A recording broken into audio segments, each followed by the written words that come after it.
Good morning, everybody, and welcome to the Recovery Classroom. My name is Drew. I'm an alcoholic, and today I'm a recovering alcoholic, and I cannot be any more grateful. Tonight, we have our Crosstalk Tuesday. Tonight at 7 o'clock, 5747 East Pea Ridge Road in Huntington.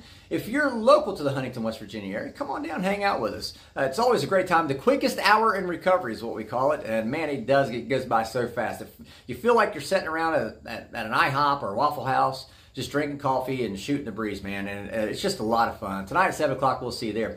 I want to talk a little bit today about that complacency that always creeps up on us, and how we sometimes start thinking that we have this. I see it all the time. I hear people say, "Oh, you've got this, you've got this." I'm going, "No, I don't have it." And let me explain. See, I was sober for 4 years, dry drunk. I wasn't following a program. I was sober on my own will because I was, Mr. Discipline, right?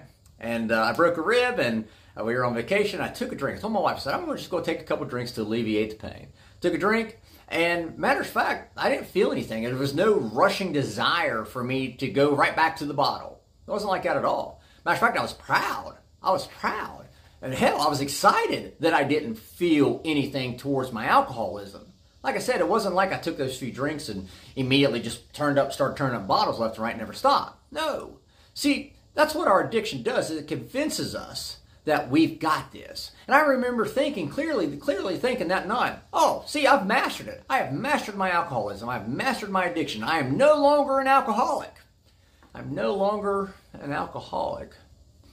Or so I thought.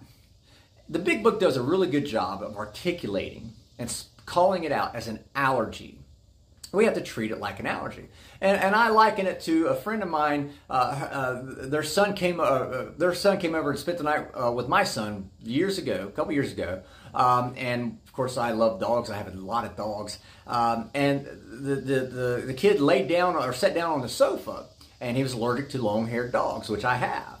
Man, as soon as he sat down on the sofa, his throat closed off, his face swelled up, started sweating profusely, his heart rate just shot through the roof, and his mom had to hit him with an EpiPen. And guess what? All those symptoms went away. But the allergy didn't. Just because she hit him with the EpiPen didn't make his allergy to long-haired dogs go away. No. It just alleviated the symptoms. He's always going to be allergic to long-haired dogs. I'm always going to be allergic to alcohol. Granted, I may not have the throat swelling up and the flushed face and the skyrocketing heart rate, but the symptoms of my allergy happen up here in my brain. And every time I take that first drink, whew, man.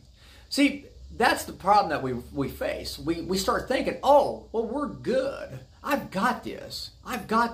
When in fact, we don't have it. Matter of fact, the second I start thinking, oh, I can miss this meeting tonight. I've got work. Or, I just need to relax tonight. I've got this. That's the meeting I need to make sure I get my ass to, and pronto as well. I need to make sure I'm reaching out to somebody. I'm surrounding myself with like-minded people. When you think you've got this, that's when our addiction is ready to pounce. That's when our addiction is going to be cunning, baffling, and powerful. It's waiting for us to start thinking, we've got this. We're always going to be alcoholics. We're always going to be drug addicts.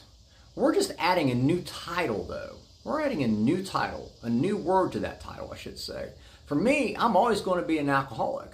And I pray to God I'm going to continue being a recovering alcoholic. So with that being said, I'll let you guys go. Thank you guys for letting me come in and share 5 to 10 minutes of your day with you. You guys absolutely keep me sober, and I could not be any more appreciative. If there's a topic you'd like to hear discussed on these monologues, feel free to email it directly to me, Drew, D-R-E-W, at recoveryclassroom.org. We'll take a look at it, see what we can do. We also got our podcast starting soon. Again, keep sending in the suggestions as ideas, as topics you'd like to hear discussed. We're going to be kicking that off here really, really soon. We'll be meeting with the guys tonight and talking to them about it as well. So we'll be talking again soon, guys. Remember, you can't get drunk if you don't take that first drink.